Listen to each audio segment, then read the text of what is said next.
Hey guys, welcome to my YouTube channel. आज मैं बहुत ही खास इंसान के बारे में बात करने वाली हूँ। विनायक सर, जो कि हमारे शोरूम के मैनेजर थे। इन्हें जब फर्स्ट टाइम देखा था तो मैंने सोचा था यार कहीं ये स्ट्रिक्ट ना हो, कहीं ये मतलब कि डांटे ना और मैनेजरों की तरह, क्योंकि मैंने जहाँ पे भी मतलब कि काम करा है अब पता नहीं मेरे अंदर क्या है कि थोड़ा हो ही जाता है। तो मैंने डांट जरूर खाया है हर मैनेजर से। तो मैं सोच रही थी, जब इन्हें फर्स्ट टाइम देखा था ना, तो मेरे मन में अंदर ऐसा था कि यार कहीं ये मैनेजर स्ट्रिक्ट ना हो, ये भी मना ना करे। मुझे फ़ोन चलाने की बहुत गंदी आदत है। मुझे क्या यार, हर किसी को होती है, बट मुझे कुछ ज़्यादा है। तो और मुझे ज़्यादा देर खड़ा भी नहीं हो जाता। और हमारी डिटेल लाइन कुछ ऐसी है कि हमें ज़्यादा स्टैंड लेना पड़ता है कि ज़्यादा खड़ा नहीं है, ज़्यादा बैठना नहीं है, फ़ोन नहीं चलाना, ये है वो है, ग्रुप नहीं बनाना, ऐसी चीज़ें लेके बहुत सारी चीज़ें बातें हैं। तो विनायक सर लेकिन जब हमारे मिले, इनसे मिली, इनसे बात करा, फिर अलग अलग स्टाफ हम सारे इकट्ठा हुए, अलग अलग जगह से आए हुए थे हम सारे के सारे। हमें कुछ नहीं पता था कौन क्या है, हम किसी को नहीं जानते थे।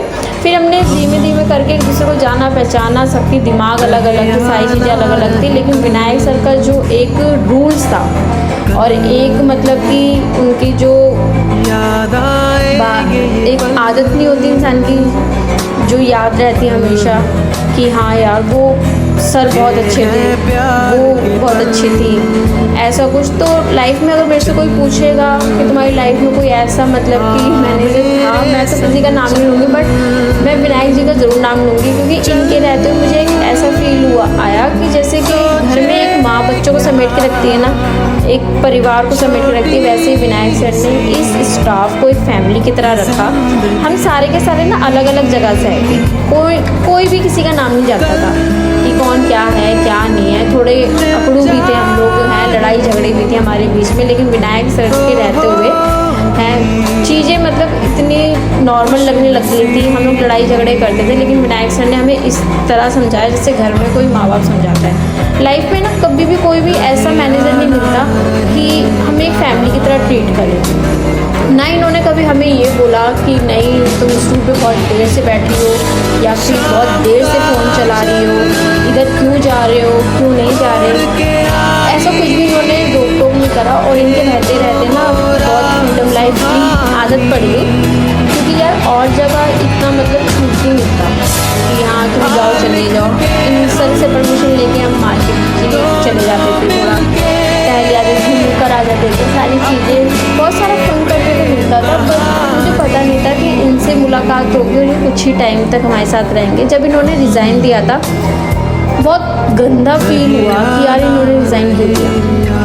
एक ऐसा नहीं होता कि मम्मी गाँव जा रही है यार हम लोग को छोड़ के, तो हम क्या करेंगे क्या नहीं करेंगे, हैं ये है वो है। सेम वैसी वाली वाई जब संडे रिज़ाइन दिया तो मेरे दिमाग में तो यही चल रहा था कि यार अब क्या होगा, ये तो सपोर्ट में खड़े हुए थे, अब कोई डांट देगा तो, कोई कुछ बोल देगा तो।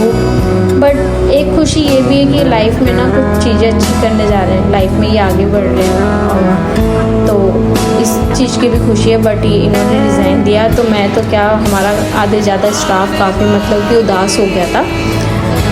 तो उनके साथ मतलब बहुत सारी यादें रही हैं हम लोग की, जो कि मैंने इस कैमरे में छोटी छोटी कैच कर रखी हैं। इस वजह से मैंने इसमें सारी चीज़ें बताई।